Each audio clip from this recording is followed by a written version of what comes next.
Distance Learners. Today we're going to learn about characteristics of a civilization. So in your Google Drive, find your notes, and we'll be filling out page 7 today. It's called Characteristics of a Civilization. Be sure to pause this video and fill in all of your notes today, because tomorrow we're going to do a project based on this information. First, I want to show you a video about an early settlement, Çatalhöyük. This is a settlement that you did for your vocabulary. By the way, your vocabulary charts have been graded and all of your grades are in Renwet. If you see any missing grades today, be sure to reach out to me. As the Neolithic age progressed, people began to live in larger settlements that eventually became civilizations. One of the earliest communities archaeologists have found is Çatalhöyük in Turkey. Let's take a look.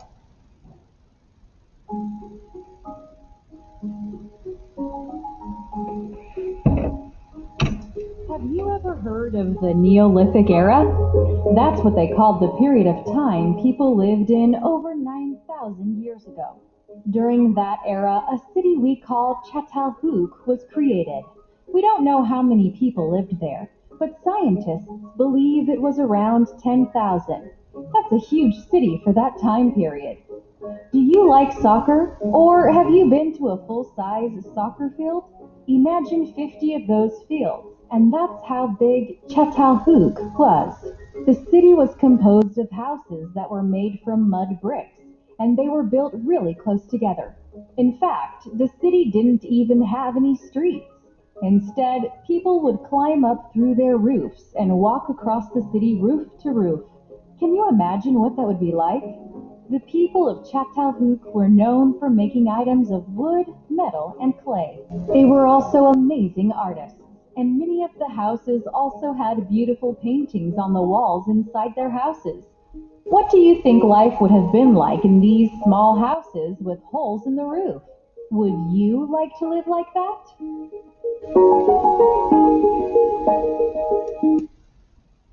So Çatalhöyük was very important because it is one of the earliest civilizations or large settlements that archaeologists have found. And actually something interesting about Çatalhöyük is that it has a lot of cave paintings, or not cave paintings, but paintings on the walls that are similar to paintings in other large settlements, other places in the world at that time. So why would someone living miles away from someone else paint the same thing on the wall? Well, Çatalhöyük is one piece of evidence that creationists use to explain the Tower of Babel. This slide is not on your notes, but this slide is. We're going to start by reading the few sentences at the top of the page on slide 7. It says, Genesis 4 gives us the first description of a civilization. This civilization was a city built by Cain called Enoch. Civilizations display 6 qualities: power, justice, specialized workers, environment, religion, and the development of art, sciences, and written language. After we talk about each of the 6 elements of civilization, then we will read Genesis 4. Let's begin.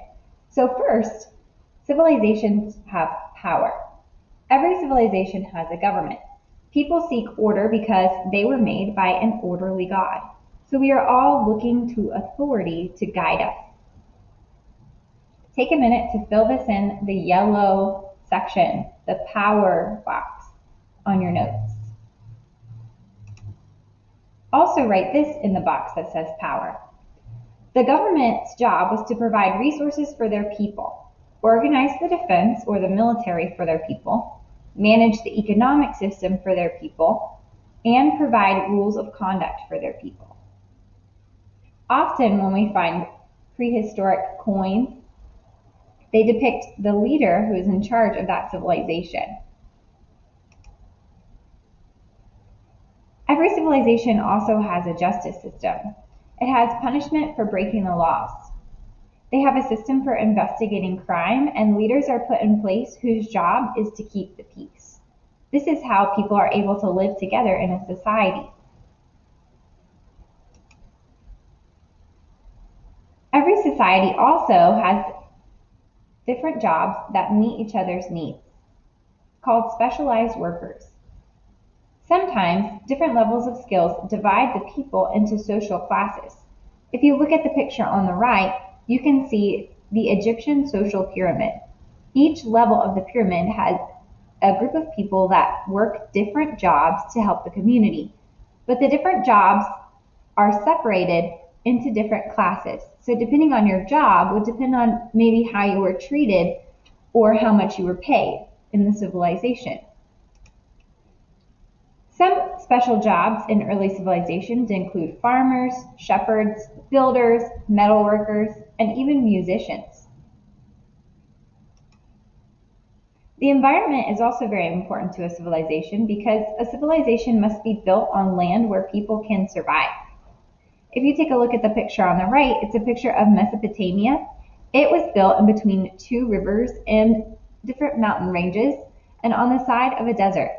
If Mesopotamia was located over here in the desert, it would not have been as successful or thrived as much as it did because it was located in the middle of two rivers, away from the mountains and away from the desert, where there is a source of water and where there is fertile ground.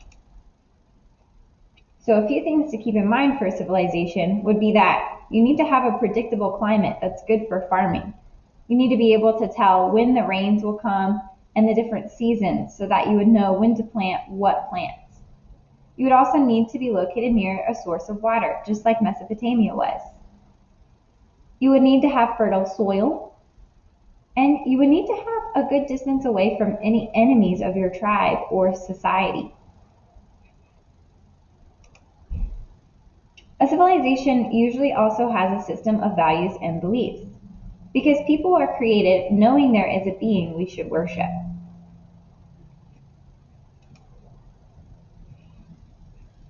Many times in civilizations, people might worship objects or other people. We as Christians worship the one true God. You would find places of worship such as temples or ziggurats.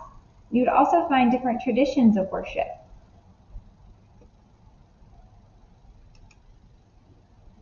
Every civilization also has art, science, and language because people communicate who they are and what they value through art, music, and language. Also, civilizations use science to develop new technology. And many times, civilizations are able to create advanced technology that sets them apart from other civilizations. These things together, art, science, and language, create cultures that make civilizations unique. Let's take a look at Genesis 4 and the example of the first civilization in the Bible.